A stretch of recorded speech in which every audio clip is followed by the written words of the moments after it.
Kak Dian, saya persilahkan. Baik, terima kasih. Selamat malam.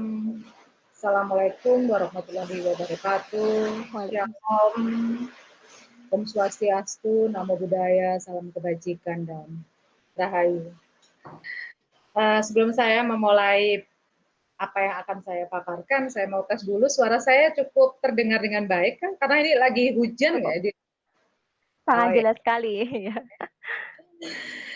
Yang pertama saya mengucapkan terima kasih sekali bahwa kawan-kawan dari Legal Talk memberikan kesempatan kepada saya, sekaligus kesempatan kepada penghayat kepercayaan dan sekaligus kepada perempuan penghayat, yaitu Puan Hayati, yang dimana saya mendapatkan mandat dan tanggung jawab untuk menjadi ketua umum di Perempuan Penghayat Kepercayaan terhadap Tuhan Yang Maha Esa Indonesia. Malam ini saya tidak membuat sebuah materi, saya ingin membawakan paparan ini mengalir saja sesuai dengan realita yang terjadi dalam kehidupan penghayat kepercayaan selama ini. Baik kawan-kawan yang berbahagia, mungkin perlu kiranya saya memaparkan sedikit mengenai apa itu penghayat kepercayaan. Jadi penghayat kepercayaan adalah sebuah pelaksanaan atau kegiatan ritual yang merupakan hubungan pribadi dengan Tuhan Yang Maha Esa berdasarkan keyakinan yang diwujudkan dalam sikap perilaku, tingkah laku, dalam pengamalan budi luhur yang bersumber dari kearifan lokal bangsa. Nah, teman-teman semuanya, bahwa ada sekitar 188 organisasi penghayat kepercayaan yang ada di dalam terdaftar di dalam Direktorat Penghayat Kepercayaan. Ini menunjukkan bahwa penghayat kepercayaan sendiri itu sangat beragam. Keberagaman kita ada di seluruh tanah wilayah negara Indonesia yang mungkin selama ini ada banyak para warga bangsa yang tidak mengetahui keberadaan kita karena yang terekspos hanyalah 6 dari agama yang diakui negara. Tetapi kami ada, kami hidup, dan kami juga ada sebelum Indonesia merdeka. Nah, ada banyak permasalahan yang selama ini menurut saya perlu untuk disuarakan terkait dengan ada banyak kendala dalam kehidupan kesetaraan berkeyakinan di negara yang menurut kami ini adalah negara dan atau tanah yang diperuntukkan untuk bangsa Indonesia oleh Tuhan untuk dipijak oleh nilai-nilai keberagaman, oleh banyak ras, bangsa, bahasa, adat istiadat, juga keyakinan itu sendiri. Nah, selama ini kita mengenal penghayat kepercayaan dalam situasi, bukan mengenal ya, tapi kita merasakan penghayat kepercayaan dalam situasi panjang sejak Indonesia merdeka, ada peminggiran, kemudian ada diskriminasi, dan tindakan-tindakan radikalisme serta stigma-stigma dari berbagai level negatif yang ditunjukkan kepada penghayat kepercayaan yang dianggap tidak berketuhanan, dan inilah yang menjadi salah satu masalah yang sangat menghimpit kehidupan penghayat kepercayaan, utamanya adalah berbagai akses sosial yang mengalami banyak dampak dari diskriminasi dan peminggiran tersebut. Nah, kawan-kawan yang saya hormati, sesungguhnya sejak Indonesia merdeka, bahwa founding father kita telah mengupayakan sedemikian cara-cara bagaimana supaya negeri ini bisa mengayomi seluruh perbedaan, itu sudah tertuang di dalam konstitusi Undang-Undang Dasar 1945. Kita lihat bersama bahwa di pasal 28E ayat 2 itu di situ sudah tertera bahwa setiap orang itu berhak atas kebebasan meyakini, kepercayaan, menyatakan pikiran dan sikap sesuai dengan hati nurani. Kemudian di pasal 29 ayat 2, negara menjamin kemerdekaan tiap-tiap penduduk untuk memeluk agamanya masing-masing dan untuk beribadat menurut agama dan kepercayaannya itu. Dan kalau kita lihat bahwa di pembukaan Undang-Undang Dasar 45, ya, di situ tercantum tujuan Indonesia didirikan. Salah satunya kalau saya tidak salah adalah melindungi segenap bangsa Indonesia dan seluruh tumpah darah Indonesia. Dan Pancasila sendiri adalah sebagai dasar falsafah dan ideologi kehidupan berbangsa dan bernegara sudah menetapkan bahwa sila pertama adalah ketuhanan yang Maha Esa.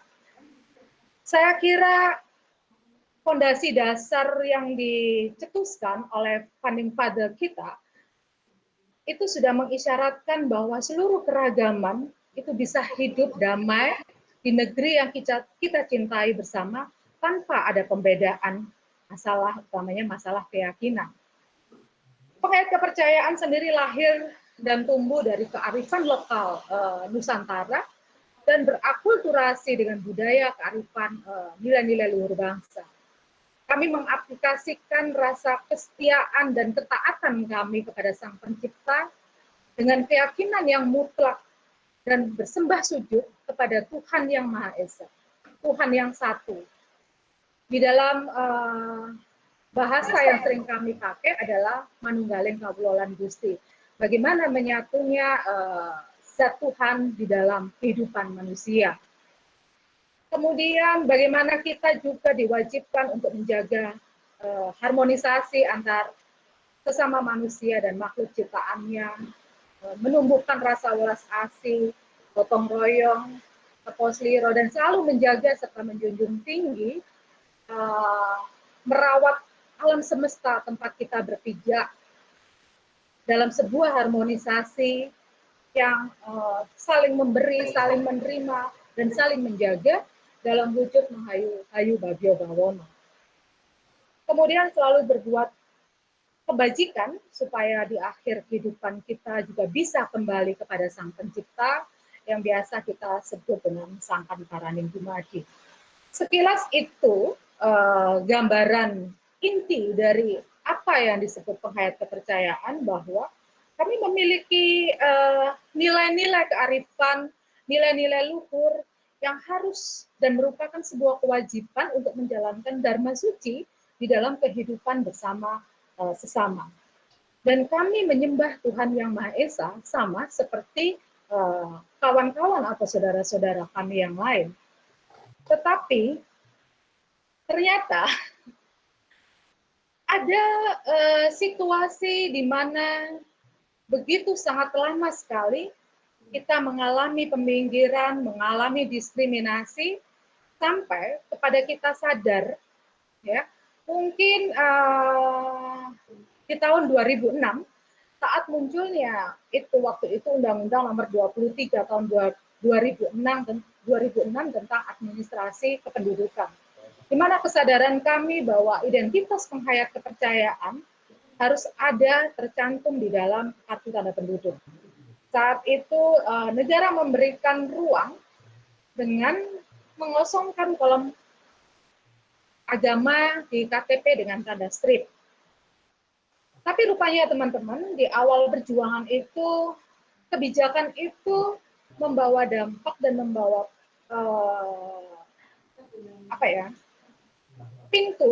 membawa peluang untuk adanya diskriminasi dalam pelayanan publik yang lain, seperti perkawinan, kematian, kemudian pendidikan, akses pendirian tempat ibadah, dan lain-lain sampai kepada sumpah jabatan, karena ada stigma bahwa penghayat kepercayaan itu tidak memiliki agama atau keyakinan karena bertanda strip di dalam kolom KTP-nya.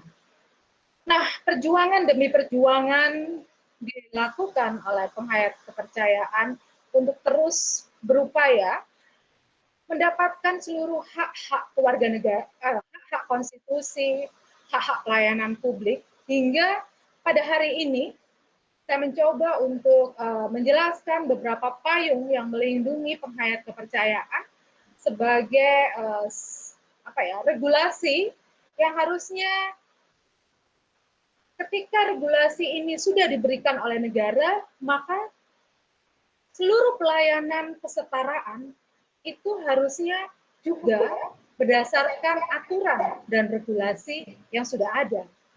Beberapa hal perlu saya sampaikan bahwa regulasi mengenai PP nomor 37 tahun 2007 tentang pelaksanaan Undang-Undang nomor 23 tahun 2006 tentang perkawinan penghayat kepercayaan. Nah, untuk masalah perkawinan karena sudah ada payung hukumnya, ini banyak dilaksanakan oleh penghayat kepercayaan yang sampai hari ini tidak ada masalah. Dan untuk kawan-kawan yang belum berorganisasi, karena ada juga kawan-kawan penghayat kepercayaan yang tidak yang memilih tidak mendaftarkan organisasinya, dan bukan berarti mereka tidak mendapatkan pelayanan, mereka bisa mendapatkan pelayanan untuk dinikahkan, tetapi pemukanya adalah pemuka yang sudah mendapatkan sertifikasi atau pengesahan dari negara melalui MLKI ataupun melalui organisasi yang sudah terdaftar. Nah, kemudian ada PBM nomor 4143 tahun 2009 tentang hak-hak penghayat kepercayaan terkait dengan pendirian tempat pasujutan atau pemakaman. Ini sudah ada aturan hukumnya dan kami mendapatkan perlindungan untuk itu. Tapi aturan ini pun seringkali menjadi tidak menjadi masalah dengan adanya subjektivitas aparat yang seringkali melakukan permasalahan atas pemakaman penghayat kepercayaan. Baru-baru ini ada masalah dengan saudara saya, Sunda Wiwitan, di mana ada masalah yang cukup serius dalam mengakses pemakaman untuk sesepuh Sunda Wiwitan di lahan yang mereka miliki. Yang saya dengar ada masalah yang disampaikan oleh beberapa aparat di daerah setempat, ada masalah dengan izin. Kalaupun misalnya itu ada masalah dengan masalah izin, tapi menurut hemat saya tidak sepantasnya cara-cara yang dilakukan kemudian mengakomodir kelompok agama tertentu untuk melakukan demonstrasi, melakukan sikap-sikap radikal pada perselisihan itu, karena ini menunjukkan nanti bukan masalah hukum dari legalitas lahan, tetapi menjurus kepada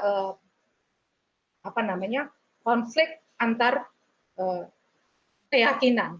Saya kira hal-hal seperti ini juga harusnya menjadi perhatian serius bagi negara, bagi aparat setempat, untuk bisa mencegah dan menangkal itu lebih dini.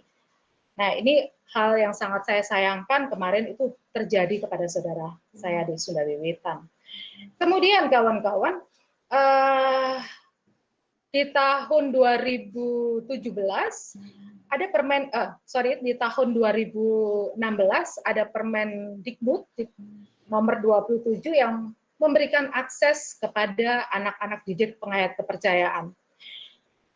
Saya kira akses untuk anak-anak penghayat kepercayaan yang hari ini sudah mendapatkan pendidikan di sekolahan sesuai dengan keyakinannya, ini adalah langkah maju yang diberikan negara dan merupakan bagian dari perjuangan bersama antara Direktorat Penghayat Kepercayaan, antara penganut penghayat kepercayaan, dan juga kawan-kawan yang lain, kawan-kawan jaringan yang lain. Jadi hari ini anak didik penghayat kepercayaan ada sekitar 2.000 lebih yang sudah mengakses pendidikan sesuai keyakinannya di sekolah yang tersebar di seluruh Indonesia. Nah, teman-teman semuanya, itu adalah bagian dari perjuangan yang saya kira melewati tahapan yang sangat tidak mudah. Dan terakhir, putusan MK tanggal 7 November, putusan MK nomor 97 nomor 14 tahun 2016 yang mencantumkan di kolom agama tidak lagi dikosongi, tetapi ditulis penghayat kepercayaan terhadap Tuhan Yang Maha Esa. Ada beberapa step by step langkah maju yang diberikan oleh negara atas hak-hak kesetaraan kepada para penganut kepercayaan. Tapi saya kira sampai hari ini stigma, kemudian pemahaman masyarakat, dan bagaimana nilai-nilai toleransi itu diperlakukan dan menjadi salah satu harusnya menjadi bagian penting untuk kita berbangsa, bernegara, berpijak atas nilai-nilai keberagaman, itu belum masif untuk dilakukan di beberapa ruang.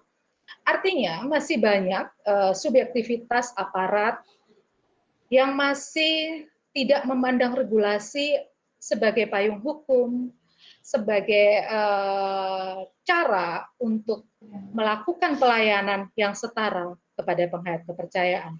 Masih banyak sekali hambatan-hambatan ketika kita memproses dan mengambil hak-hak yang harusnya menjadi hak seluruh warga bangsa, tetapi ada pembedaan-pembedaan. Saya mau katakan bahwa beberapa hari yang lalu juga ada sumpah jabatan dari PNS di daerah Jawa Tengah yang sudah bisa dilaksanakan oleh teman perempuan.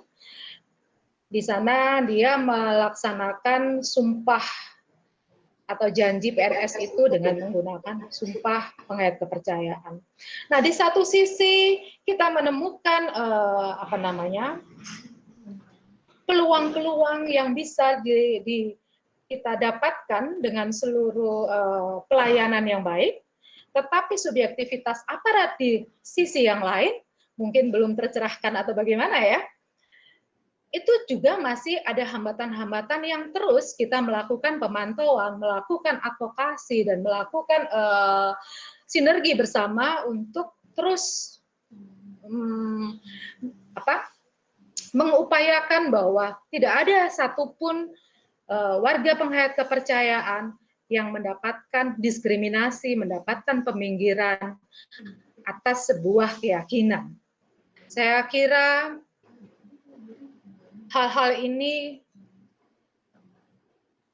menjadikan sesuatu yang luar biasa bagi psikis penghayat kepercayaan karena diskriminasi yang sangat panjang ini.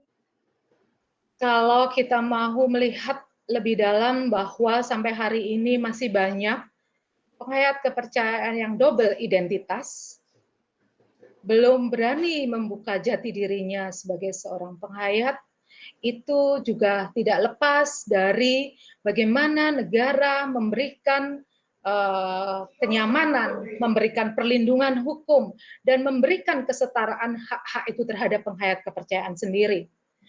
Maka bisa saya katakan bahwa pemulihan psikologi penghayat kepercayaan dalam ruang dan waktu yang sangat panjang itu menjadi masalah internal yang sangat penting untuk kita selesaikan. Nah, kawan-kawan yang saya hormati, ini adalah situasi yang sampai hari ini masih kita rasakan bersama, sekalipun seluruh payung hukum yang diberikan kepada kami itu sudah jauh lebih bagus daripada sebelum tahun 2006, di mana saat itu saya harus ketakutan ketika ikut pelajaran agama yang bukan saya yakini, saya harus merasa terpaksa untuk melakukan ritual agama dari keyakinan yang bukan saya yakini, tetapi hari ini anak-anak penghayat sebagian besar mereka sudah mengambil pendidikan itu, dan saya menganggap bahwa anak-anak yang berani menunjukkan identitas dirinya di tengah-tengah kawan-kawan sekolahnya, mereka adalah anak-anak yang memiliki mental dan daya juang yang luar biasa. Karena kita tahu situasi pendidikan di sekolah pun, kalau saya melihat data dari riset dan survei para teman-teman, bahwa ruang pendidikan juga menjadi bagian yang sangat strategis untuk menumbuhkan nilai-nilai intoleransi. Jadi teman-teman bisa membayangkan anak-anak yang mungkin 1-2 dalam lingkungan sekolah yang besar, mereka mengaku sebagai anak-anak penghayat kepercayaan. Untuk itu, ketika regulasi ini ada, kami juga masih memberikan tidak bisa memaksa anak-anak semua yang ada dalam sebuah keluarga untuk kamu harus mengambil penghayat kepercayaan. Ini harus berjalan pelan-pelan karena psikologi setiap anak itu berbeda dalam mendapatkan pandangan, stigma, dan situasi mereka di dalam belajar. Ada anak yang sudah memiliki kekuatan mental dan rasa percaya diri, ada anak-anak juga pun yang masih takut. Nah, situasi-situasi inilah yang selalu mengerus kami, bagaimana kami selalu mengupayakan untuk bisa saling bersinergi bersama-sama dan membangun kekuatan bersama-sama untuk melewati tahapan-tahapan ini. Saya sebagai Ketua Perempuan Penghayat Kepercayaan, atau kami menyingkatnya adalah Puan Hayati, ini adalah organisasi perempuan penghayat kepercayaan yang pertama kali didirikan sejak Indonesia merdeka, yang menaungi atau mewadahi seluruh penghayat perempuan yang ada di Indonesia. Dan Puan Hayati merupakan organisasi sayap dari Majelis Luhur Kepercayaan Terhadap Tuhan Yang Maha Esa Indonesia. Puan Hayati hadir atau lahir pada bulan Mei 2017, dan keberadaan kami atau kelahiran kami merupakan sebuah kebutuhan karena kami melihat ada banyak penyusutan jumlah warga, penyusutan organisasi yang sangat signifikan dari tahun ke tahun.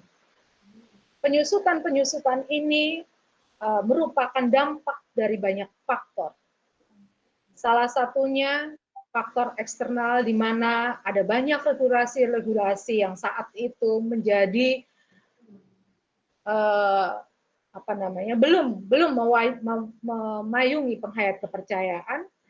Juga minimnya peran aktif perempuan untuk ikut terlibat di dalam kontribusi organisasi, minimnya perempuan penghayat yang terlibat di dalam mentransfer nilai-nilai ajaran kepada putra-putrinya atau generasi selanjutnya, karena ada rasa ketakutan di dalam perempuan untuk menyampaikan atau mentransfer nilai-nilai ajaran itu kepada anak-anaknya dengan melihat masa lalu kehidupan para perempuan penghayat yang terpinggirkan. Karena sesungguhnya perempuan selalu menempati posisi berlapis sebagai korban. Ketika ada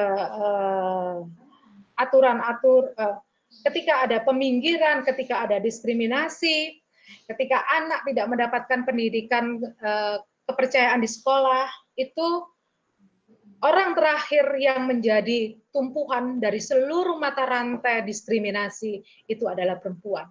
Maka buat saya dan kawan-kawan perempuan penghayat yang ada di dalam organisasi MLKI, kemudian kami berpikir bahwa perlu ada sinergi bersama para perempuan penghayat kepercayaan di seluruh Indonesia untuk mulai bangkit bersama-sama, memberikan kontribusi dan memikirkan bagaimana pewarisan nilai-nilai ajaran ini kepada generasi selanjutnya. Dan sampai hari ini ada 10 provinsi yang sudah terdeklarasi Puan Hayati, di Jawa Timur, di Jateng, di Jabar, DKI, Lampung, Bali, Sumut, ada 10 selama 3 tahun Puan Hayati berdiri, dan sudah ada banyak di beberapa kota kabupaten di beberapa provinsi juga. Bahwa kemudian kelahiran Puan Hayati tidak serta-merta seperti yang kita bayangkan banyak perempuan yang kemudian bergabung.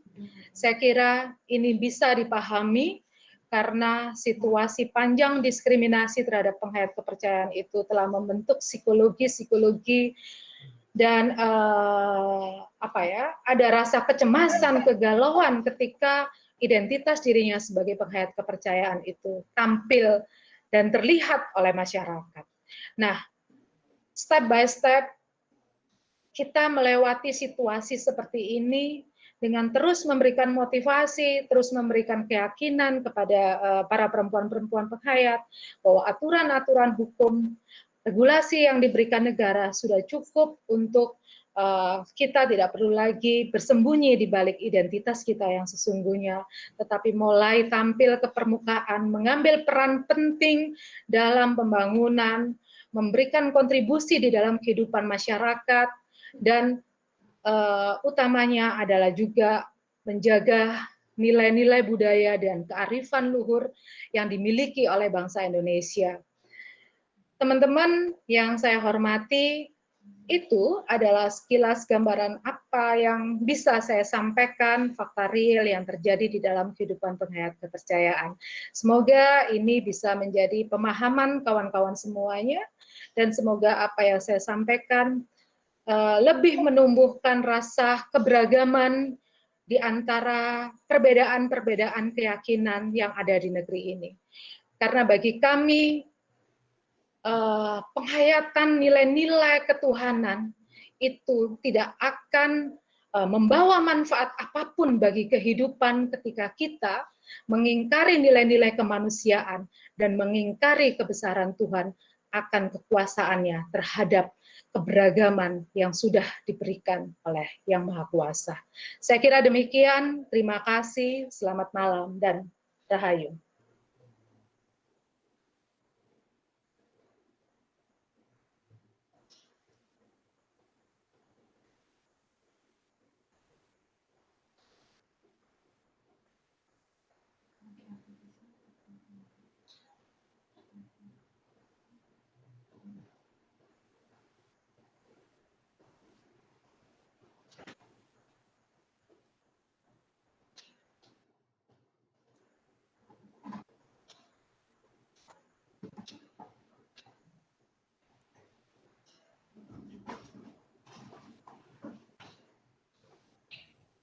Mbak Dida masih mute.